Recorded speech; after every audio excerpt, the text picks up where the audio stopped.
Some fans around the country and many people right here in the Rochester area are mourning the death of Fairport native actor Philip Seymour Hoffman this morning. Yeah, the Oscar-winning actor was found dead yesterday morning in his New York City home of what appears to be a heroin overdose. Joining us now by phone is local film critic Jack Garner.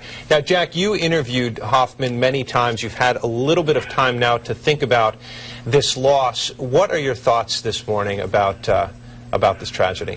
Well, you know, it is. I'm kind of a combination of two things. I fluctuate between being really, really deeply sad and really, really deeply mad. I mean, I'm just, it's just so frustrating because of the incredible talent that the world lost. I mean, this guy arguably was the greatest actor of his generation. You know, and we have this extra sadness here because he's a hometown boy who we've always been very proud of, and I also have another added sadness in that I know the family. I know his mother Marilyn O'Connor very well, and his brother Gordy, and so I feel great, personal sadness for them. But he was the big loss is the roles I will never see, and I guess we just have to be grateful for the ones we did see, and the ones that the great thing about the arts, especially like film and music, is that the evidence remains, and we will always have these films to look at.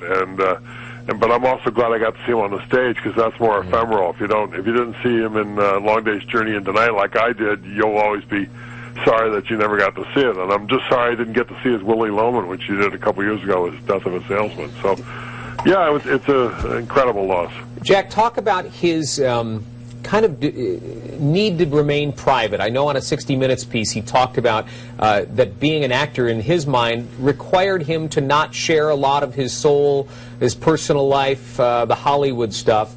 Did you find that with him when you did an interview with him? I mean, he was willing to talk about his art and not a lot more.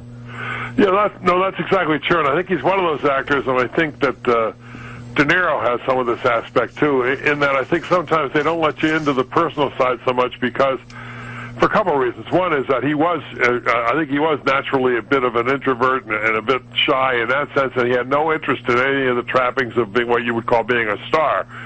You can tell that just by looking at the guy. I mean, like lend me a comb, you know what I'm saying? But the thing is, the reason he did that, I think, is that I think a lot of that has to do with not wanting to carry baggage into a performance. In other words, when you look at a Phil Hoffman performance, you're thinking about who he's playing.